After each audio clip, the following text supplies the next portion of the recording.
Started your Christmas shopping yet? Worried about where the money's coming from? Want to get away from it all? We offer you escape.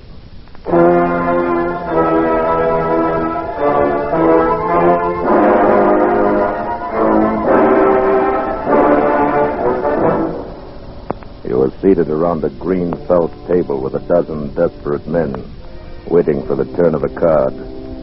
If it's the ace of spades, you will be next. And you desperately desire the impossible. Escape. Escape. Produced and directed by William N. Robeson and carefully plotted to free you from the four walls of today for a half hour of high adventure. Tonight we escape to London of the last century. A London of gas lights and hansom cabs. A London where a gentleman still valued his word of honor above his life. A London of which one terrifying incident is recorded by Robert Louis Stevenson in his unforgettable story, The Young Man with the Cream Tarts.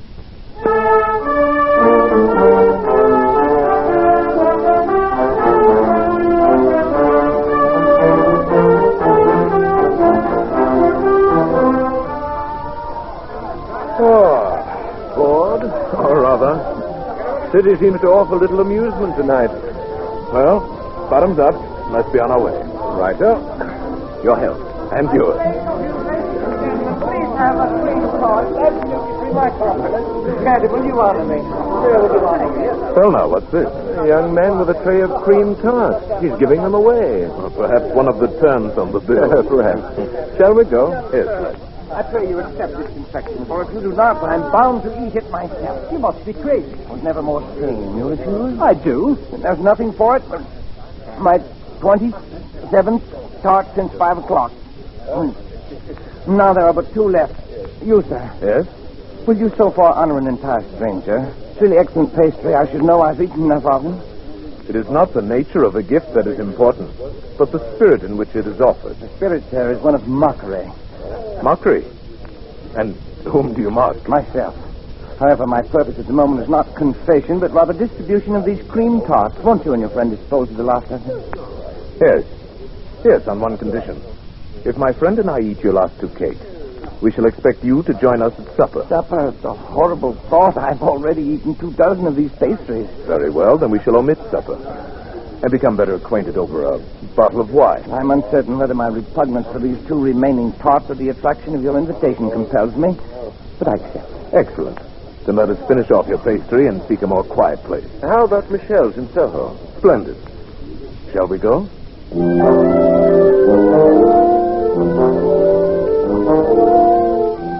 excellent restaurant, excellent wine, and 2 excellent friends. I drink to your health. And we drink to yours. I'm sure you will understand my curiosity. But you are curious. Naturally. Although I suspect that your story is probably a silly one. Oh, indeed. You may rest assured that we are 2 of the silliest men in England. My name is Goodall, Theophilus Goodall, and my friend here is Major Alfred Hammersmith. I like you, Mr. Goodall. And you, Major Hammersmith, though I suspect those are not your right names. It is of no importance. Exactly, nor is my name, so I will not divulge it. Although I see no reason why I should deny you my story. It's brief and foolish. Pray tell us then. It's an oft-told tale. A modest fortune which I squandered in the usual ways, the cards, the horse races in Paris. Then 2 months ago I met a young lady exactly suited to my taste in mind and body. My heart melted. I was in love too late. Yesterday my solicitor warned me that I had but £100 left in the world. 40 of these I used last night for a special purpose, and I have agreeably spent the day disposing of the remaining £60 in as foolish a manner as I could devise. And the future? The future has been taken care of by the £40. Is it not odd that we 3 should have met by the merest accident in so large a wilderness as London and be so nearly in the same condition? Yes. Major Hammersmith, I was thinking the very same thing. What's this? Are you 2 also ruined? Is this bottle of excellent wine the last folly, like my cream tarts? Very nearly so. I'm perhaps a week behind you. I still have a few banknotes in my wallet, however. Here now, this bill will take care of the bottle of wine, and the others I throw into the fire. Oh, no. You shouldn't have burned all of them. You should have kept £40. 40 pounds? Why? Why not 50 or 70? For to my certain knowledge, there were more than 100 in his wallet. It's only just £40 he needed. But without them, there is no admission. The rule is strict. What do you mean? I have not yet completely emptied my pocketbook. You are not fooling me. You are indeed ruined men like me. Oh, indeed. Could you muster £80 between you? Well, let me look in my wallet. Yes, 80 and a little over. Then you're indeed most fortunate. £40 each is the initiation fee of the Suicide Club. The Suicide Club? What the devil is that? The Suicide Club is death's private door. It's the ultimate convenience in our modern world. It exists for unfortunates like us. Those to whom the painful agony of corrosive poison is distasteful. For those whose courage fails them when the cold muzzle chills the forehead. For those whose fear of drowning is greater than their compulsion to die. For these sensitive misfits, the Suicide Club ranges every detail. If you are truly tired of life, I will introduce you tonight to a meeting, and I can assure you that within the week you will be relieved of the burden of living. What do you say? It's more serious than a cream tart, and I suspect more palatable. More serious, certainly. So I wonder if you would give Mr. Goodall and me 5 minutes alone to discuss it. Certainly. I shall wait outside. Your Highness, this adventure must stop here. Nonsense, Colonel Geraldine. I propose to see this through. See it through to what? Death? You forget your obligations, not only to yourself, but to your country. Prince Florizel of Bohemia cannot risk... Tonight I am plain Mr. Goddard, and so I propose to remain. And please remember, Colonel Geraldine, under no circumstances are you to betray my incognito. But, Your Highness... We have survived graver adventures than this one promises to be.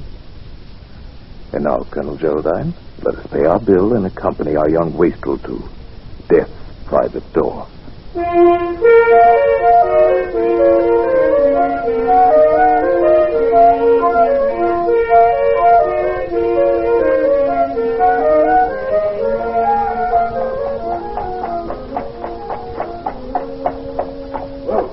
Here you are, Governor. Box court.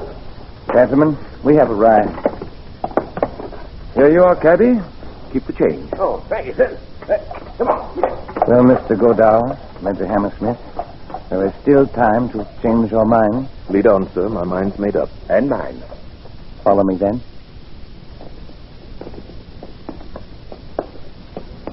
As dark as a tomb. An apt and concise simile.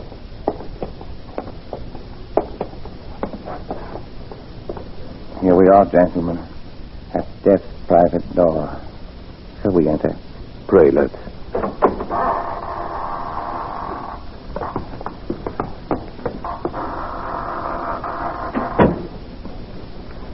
You may hang your things in here. If you'll be good enough to wait, I shall call the president. Of all our follies, this is the wildest and most dangerous. I'm beginning to believe you're right. Let me beseech your Highness... Do not forget you are my aide-de-camp. Not your father. Yet I am responsible to the king for your well-being. Colonel Geraldine, you're not afraid. Certainly not for myself, but for your Highness. Shh, quiet. The president will see you in his office. I have vouched for you, but you must give him honest answers. The indiscretion of a single member might lead to the dispersion of the society forever. You can't afford to take that risk. Follow me. In here. He's waiting for you. Good evening. I am told that you wish to speak to me. We have a desire, sir, to join the Suicide Club. Sir, you've made a mistake. This is a private house. You must leave it instantly. We have come here upon the invitation of a friend of yours. He's already told you of our desires. Believe me, sir, when one has come this far along the path, one is not likely to be turned away and certainly will tolerate little rudeness. Permit me to assure you, either you will oblige us in the matter, or you'll regret ever having admitted us to the premises. Well, now, that's more like it. This is no place for men not yet desperate. I believe you, sir. But what of your friend? My reasons are even more cogent than Mr. Goodall's. I was cashiered out of my regiment last week. Why? Cheating at cards. I see. And you, sir? What is your reason for being tired of life? Unadulterated laziness. Don't trifle with me, sir. You must have a better reason than that. I have no more money, and I'm much too lazy to come by any. If I did not have a great deal of experience in these matters, I would turn you down. But I have learned that the most frivolous excuses for a suicide often cover a deep and lifelong desire for self-destruction. Thank you for your understanding, sir. Very well. To business. I shall read you the oath of membership to which you will each subscribe. I swear to obey without question the instructions of the president of this association or any of his appointed deputies. Realizing that desirable death could scarcely be a penalty for violating this oath, I am aware that any violation will be met at the discretion of the president by those means deemed suitable by him. Namely, excommunication from the church, loss of whatever honor still attaches to my name, and or, when necessary, violent reprisals against my bereaved family. In full knowledge of the sacredness of this oath, I subscribe my name. Well, gentlemen? You are in a position to enforce those penalties. I am. Hand me the pen. My friend. The pen, please. Major Hammersmith. Thank you. That will be 40 pounds apiece, please. Here you are. Thank you. And now, would you like to join the members in the smoking room? Indeed, we would. This way, please. Just make yourself at home. Everyone's quite informal here. If you'll pardon me, I have some other matters to attend to. Come along, Major. Let's mingle with the company. Your Highness. Be quiet. Oh, there you are. You got in all right, I see. Naturally. You'll never regret it. I'm sure we shan't. You care for a game of billiards, perhaps some whist? No, not immediately, thank you. I should like just to wander around and listen to the conversation. You'll find it most revealing. She had always stood in the way of anything I wanted to do. And I don't care if she was my mother. She crossed me one time too often. You may be sure that I would never have joined this wretched club if I had not read The Origin of the Species by Darwin. I could not bear to be descended from an ape. Certainly, So I ghastly understand. there you There are. are some men who cannot abide the restrictions of the monastery. And after the abbot discovered me, there was nothing I could do. It's I don't incomprehensible to me. What is? Why, this talk, this boasting, this self-justification. If a man has made up his mind to kill himself, let him do it like a gentleman. Be done with the matter. As I told you, there are some of us more frightened of the act than of the result. There's only one man in this room who does not seem to be in a state of hysteria. Who is that, Mr. Godard? Why, the gentleman sitting on the divan. Oh, yes. Yes, Mr. Malthus. Would you like to meet him? Yes, please. These others are too obvious. There's nothing very subtle about Mr. Malthus. He looks like death himself, wearing thick eyeglasses. Let us discover for ourselves the reason for his relaxation. Mr. Malthus. I should like to present two new members, Mr. Godal and Major Hammersmith. How do you do, gentlemen? How do you do, Mr. Pleasure, sir. Won't you sit down? Newcomers. Newcomers. I envy you the novelty of your first visit. You will learn to relish it if you're spared. Why, my dear sir, this club, gentlemen, is the temple of intoxication. If my health would permit it, you may be sure I would be here more often. For this is my last dissipation. Believe me, sir, I have tried them all the vices. Yes. People trifle with love and ignorantly call it man's most powerful passion. Nonsense, sir, nonsense. Fear is the strongest passion. It is fear that you must trifle with if you wish to taste the intense joys of living. Envy me, sir. Envy me. I am a coward. How, sir, is the excitement so artfully prolonged? Oh, of course. I must tell you how the victim for every evening is selected, as well as the member who is to be death's high priest for the occasion. Great heavens. You mean they kill each other? The guilt of suicide is removed in that way. Then I, or my friend, or you, any of us, might be selected this evening to murder another man? Exactly. But how have they escaped the attentions of the law? The ingenuity of our president knows no limits. The departures always appear to be accidental. Oh, it's monstrous. On the contrary, my dear Major, it is godlike. Oh, yes, of course. But, Mr. Malthus, I'm still in the dark as to how the members are selected for the evening's work. Oh, of course, I forgot to explain.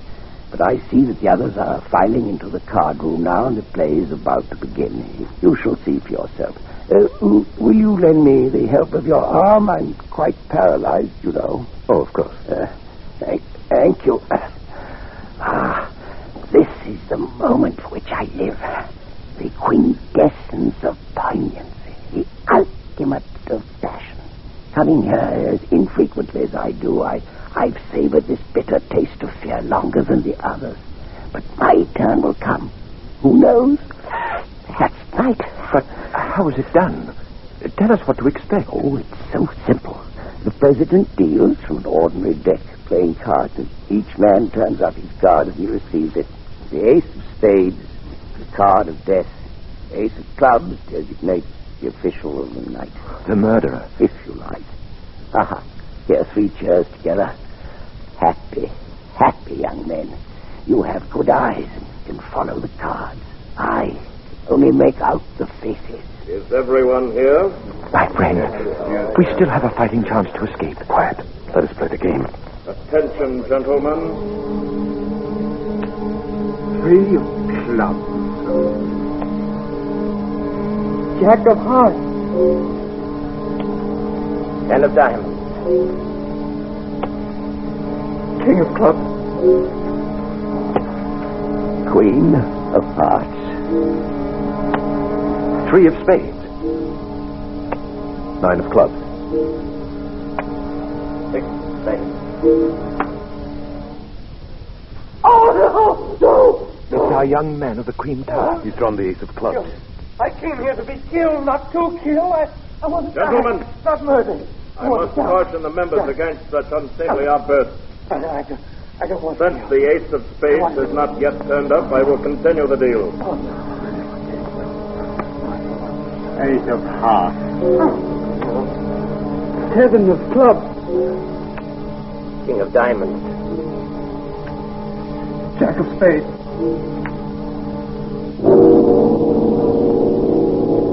Ace of spades. Mr. Malthus. That concludes the play for the night, gentlemen. Will the member who drew the ace of clubs come to my office for his instructions?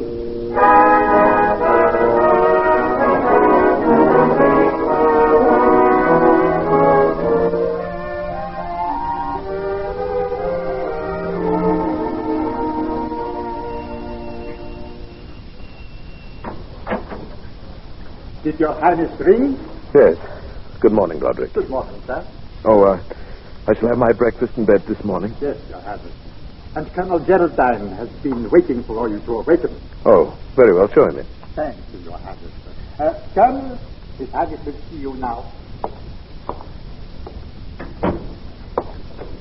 Good morning, Geraldine. Sleep well? Not too well. Did I dream it, or were we initiated into the suicide club last night?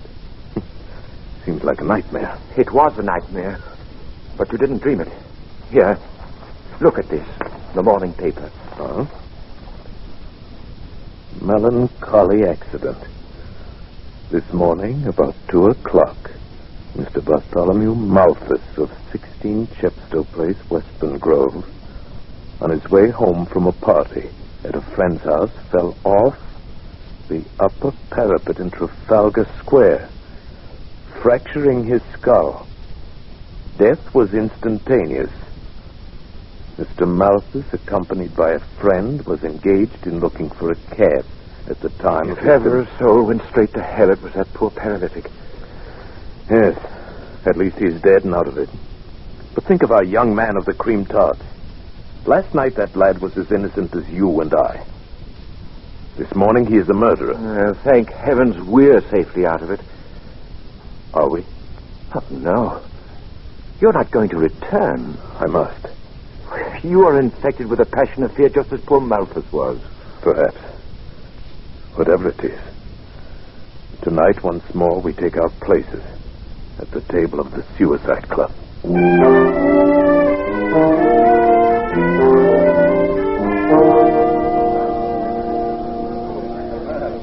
Good evening.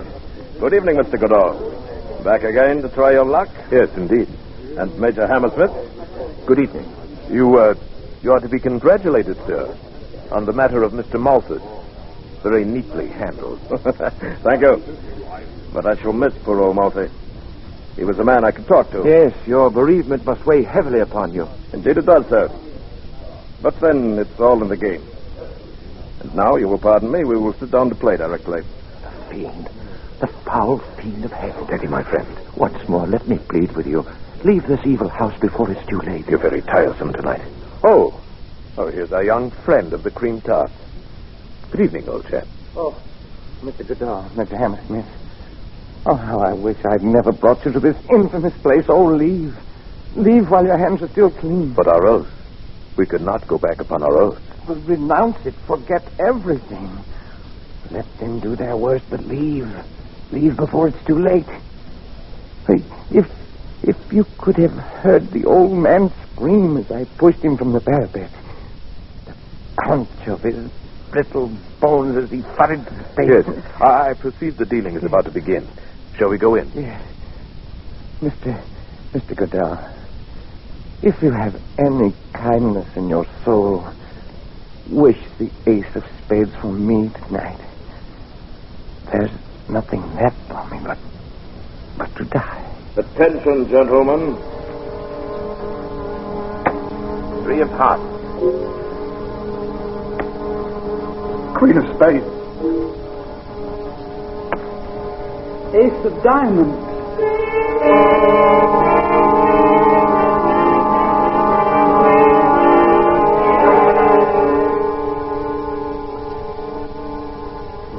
Times around and neither black aces come up. We are just 13. This at the table. This fourth round. This will tell the tale. And I am next to last.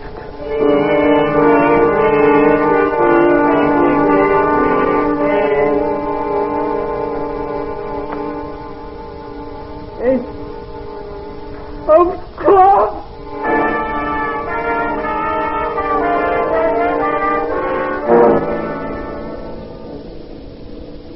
Only 4 more cards. King of spades. Oh, pray for me, Mr. Goodall.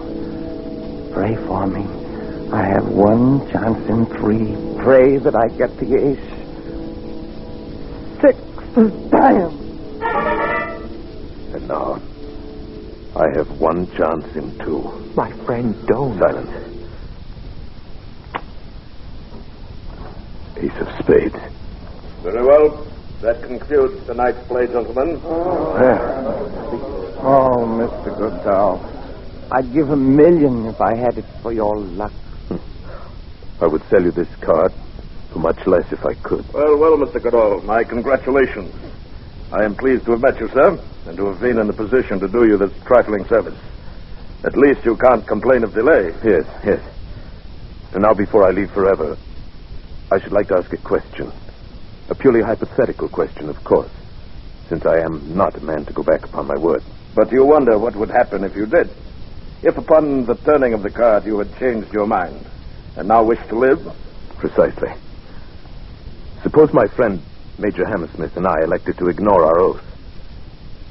Suppose we began by tearing this place apart.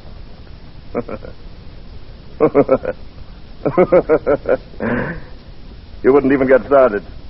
The guests themselves are desperate men, but if they did not stop you, the servants, who are even more desperate, would. You would never leave this house alive. I see. Well, it was purely an academic question. Naturally. Very well, then. What are my instructions? You will proceed along the Strand in the direction of the city, on the left-hand pavement, until you come upon a black carriage with drawn curtains. In this carriage will be the member who has tonight drawn the ace of clubs. My executioner. Your collaborator in suicide. You will enter the carriage, and he will continue your instructions. Please have the kindness to obey him in every detail. The authority of the club is vested in his person for the night. I wish you a pleasant walk. Thank you. But first I must say farewell to my friend, Major Hammersmith. I regret that is strictly against the rules. No farewells. Too disturbing for the still living members. You will leave through this side door to the workroom. But I must have... We won't have any trouble now, will we, Mr. Goodall? No. No, of course not. Your coat? And hat? Your stick. Thank you. Again, Mr. Goodall. A most pleasant walk. Death's private door. Why didn't I listen to Geraldine before it was too late?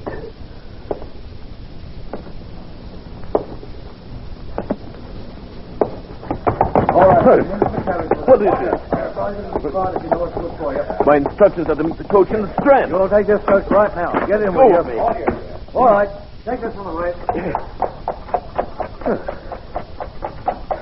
Your Highness will pardon the violation of his person. Geraldine. Oh, my friend. It was quite necessary under the circumstances. As soon as you turned up the ace of spades, I slipped out of the house to prepare for your escape.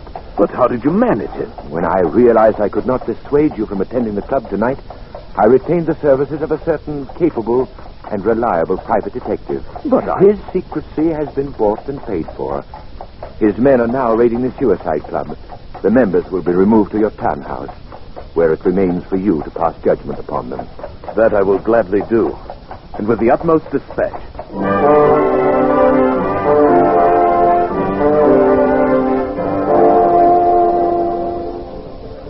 What have they brought us here for? They didn't look like Scotland Yard men to me. What difference does it make? Perhaps this will be a quicker way out. Gentlemen. What? Why, that's my friend, Major Hammersmith. His Royal Highness, Prince Florizel of Bohemia. Bohemia? Why, that's Mr. Godin. Always thought there was something odd about those two. Gentlemen, tonight we have removed you from a house of death to a house of life and hope. Those of you who have come to your present condition through lack of fortune will receive employment and remuneration from my treasury. Those who have been driven to this unnatural solution of their problem by the agonies of guilt must find amnesty from a power greater than mine. Power that eternally promises the forgiveness of sins, no matter how grievous. Only one of you is truly evil, and him I shall deal with myself. Where is he? Where is the president of the club? Colonel Geraldine. Why, he should be here, Your Highness. I beg Your Highness' pardon. Who's this man, Geraldine? The chief of the detectives. Yes? What is it? Was you referring to the sallow chap with the sword whiskers and the black suit? Yes, that's the one. The president of the Suicide Club. Where is he? He ain't here. Why not? Well, when we broke into the little office down there at the club, we found him sprawled over the desk with a little empty bottle in his hand. He'd committed suicide.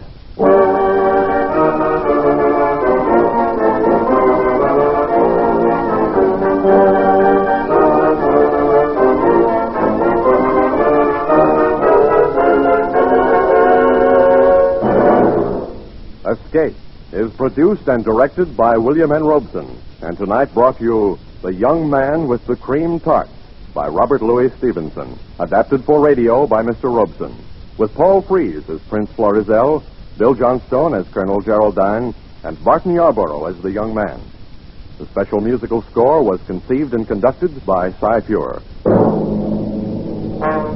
Next week,